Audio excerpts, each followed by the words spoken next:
teman-teman, video kali ini adalah video lanjutan dari pembahasan kita sebelumnya tentang suhu dan pemuaian. Jadi, bagi yang belum nonton videonya, silahkan ditonton dulu ya. Jadi, video lanjutan kita kali ini akan membahas tentang kalor. Tahukah teman-teman apa itu kalor? Kalor atau panas merupakan sebuah energi yang mengalir karena adanya perubahan suhu dari benda bersuhu tinggi ke benda bersuhu rendah. Satuan kalor yang sering digunakan adalah kalori atau joule. 1 kalori setara dengan 4,2 joule, 1 joule sama dengan 0,24 kalori. Banyak kalor yang diperlukan untuk menaikkan suhu suatu benda dinyatakan dengan persamaan Q sama dengan mc delta T. Dengan Q adalah kalor yang diterima atau dilepaskan, satuannya joule, M massa benda dalam kilogram, C kalor jenis benda yaitu banyaknya kalor yang diperlukan untuk menaikkan suhu 1 kg zat sebesar 1 derajat Celcius atau 1 Kelvin, yang satuannya joule per kilogram derajat Celcius. Kalor jenis air nilainya 1 kalori per gram derajat Celcius atau 4200 joule per kilogram derajat Celcius. Dan delta T adalah perubahan suhu benda dalam satuan derajat Celcius. Selanjutnya kapasitas kalor, yaitu banyaknya kalor yang diperlukan oleh benda sebesar m kilogram agar suhunya naik 1 derajat Celcius. Kapasitas kalor ditentukan dengan rumus C sama dengan Q per delta T atau C sama dengan M kali C.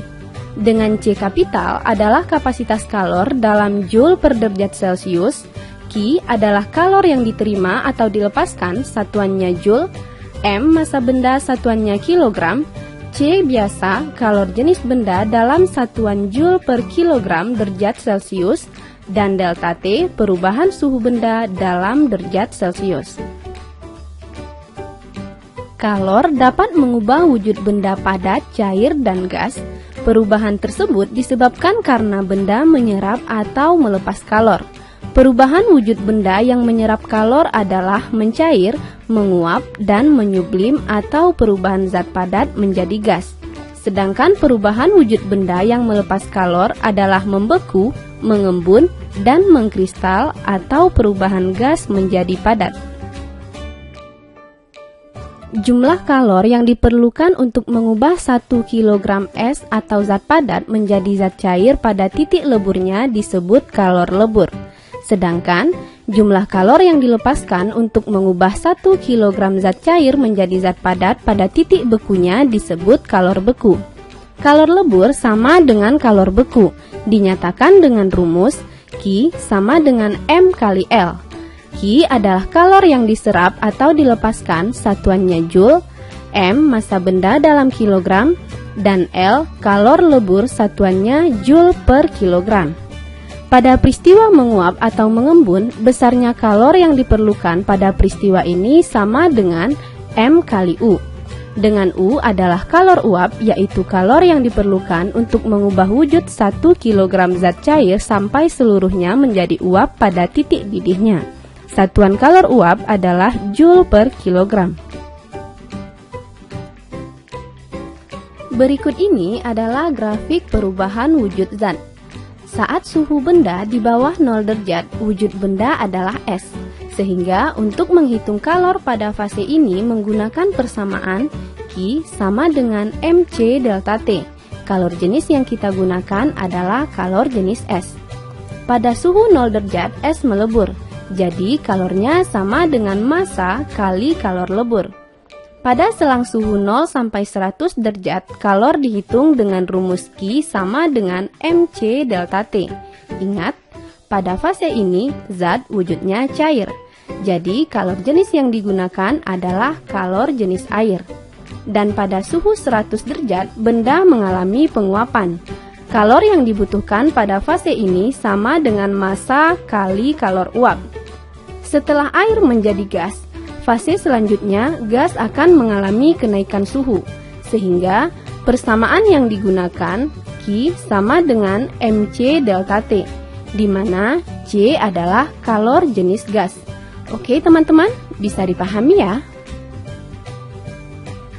Nah teman-teman, jika dua zat yang berbeda suhunya disentuhkan, maka zat yang suhunya lebih tinggi akan melepas kalor, sedangkan zat yang suhunya lebih rendah akan menerima kalor. Jumlah kalor yang dilepas sama dengan kalor yang diterima. Peristiwa ini dikenal dengan Azaz-Black. Secara matematis, Azaz-Black dirumuskan Q lepas sama dengan Q terima. M1C1 delta T1 sama dengan M2C2 delta T2. M1C1 kali T1 kurang TC sama dengan M2C2 kali TC kurang T2. M1 massa benda bersuhu tinggi, M2 massa benda bersuhu rendah, keduanya dalam satuan kilogram. C1 kalor jenis benda bersuhu tinggi, C2 kalor jenis benda bersuhu rendah dalam Joule per kilogram derajat Celcius. T1 suhu tinggi, T2 suhu rendah, TC suhu campuran suhu dalam satuan derajat Celcius. Tahukah teman-teman bahwa saat kita memanaskan air terjadi perpindahan kalor? Perpindahannya terjadi secara konduksi pada gagang tutup panci, konveksi pada partikel air, dan radiasi berupa pancaran panas api di sekitar kita. Sekarang, kita akan membahas satu persatu perpindahan kalor tersebut. Pertama, perpindahan kalor secara konduksi, yaitu perpindahan kalor secara langsung tanpa disertai perpindahan partikel-partikel zat tersebut. Konduksi umumnya terjadi pada zat padat. Benda yang dapat menghantar panas dengan baik disebut konduktor seperti logam, sedangkan penghantar panas yang buruk disebut isolator, contohnya kayu dan plastik. Contoh peristiwa konduksi dalam kehidupan sehari-hari adalah ketika kita memanaskan salah satu ujung besi, maka ujung yang lainnya juga terasa panas. Banyaknya kalor yang berpindah setiap satuan waktu dihitung dengan rumus H sama dengan Q per T sama dengan Ka delta T per L. Dengan H adalah laju perpindahan kalor dalam Joule per sekon, Q adalah kalor yang berpindah satuannya Joule, T waktu dalam sekon, K adalah konduktivitas termal bahan satuannya Watt per meter Kelvin atau Watt per meter derajat Celcius. A luas penampang benda satuannya meter kuadrat, delta T perubahan suhu dalam Kelvin, dan L adalah panjang batang satuannya meter. Perpindahan kalor berikutnya, konveksi. Konveksi adalah perpindahan kalor melalui suatu zat perantara dengan disertai perpindahan partikel-partikelnya. Konveksi biasanya terjadi pada zat cair dan gas. Contoh peristiwa konveksi dalam kehidupan sehari-hari adalah gerak naik turunnya air saat dipanaskan. Laju kalor yang mengalir pada suatu zat mengikuti persamaan H sama dengan Q per T sama dengan HA delta T. H kapital adalah laju perpindahan kalor dalam Joule per sekon, Q besarnya kalor satuannya Joule, T waktu dalam sekon, H biasa adalah tetapan konveksi dalam Watt per meter kuadrat Kelvin, A luas penampang satuannya meter kuadrat, dan delta T perubahan suhu dalam Kelvin. Yang terakhir, radiasi. Radiasi adalah perpindahan kalor dalam bentuk gelombang elektromagnetik tanpa melalui zat perantara. Contoh peristiwa radiasi adalah panas matahari yang sampai ke bumi meskipun melewati ruang hampa. Laju pancaran kalor secara radiasi dinyatakan dengan rumus H sama dengan Q per T sama dengan E tau AT pangkat 4. H laju pancaran kalor satuannya Joule per sekon, Q kalor yang terpancar satuannya Joule, T waktu dalam sekon. E merupakan emisivitas benda yang rentangnya antara 0 sampai 1. Benda hitam sempurna emisivitasnya bernilai 1 dan bernilai 0 pada benda yang memantulkan seluruh radiasi yang diterima. atau tetapan Boltzmann nilainya 5,67 kali 10 pangkat min 8 watt per meter kuadrat Kelvin pangkat 4. A luas penampang dalam satuan meter kuadrat, dan T adalah suhu benda dalam Kelvin. Oke teman-teman, sampai di sini bisa dipahami ya. Mari kita coba membahas beberapa soal berikut. Soal pertama. Diketahui massa benda 100 gram, kita ubah satuannya ke kilogram menjadi 0,1 kilogram. Perubahan suhu 30 derajat Celcius dan kalor jenis benda 2100 Joule per kilogram derajat Celcius. Ditanya jumlah kalor yang dilepaskan. Untuk menjawab soal ini, ingat lagi rumus kalor. Q sama dengan mc delta T, lalu masukkan angkanya. 0,1 kali 2100 kali 30, hasilnya 6300 Joule atau setara dengan 6,3 kilojoule. Jadi jawabannya A. Soal kedua tentang azas Black. Diketahui M1 75 gram, T1 0 derajat Celcius, M2 50 gram, T2 100 derajat Celcius. Ditanya TC. Untuk menyelesaikannya, ingat konsep azas Black. Q lepas sama dengan Q terima, M1C1 delta T1 sama dengan M2C2 delta T2. Karena benda sama-sama air, maka kalor jenisnya sama. Jadi, bisa kita sederhanakan sehingga 75 kali TC kurang 0 sama dengan 50 kali 100 kurang TC.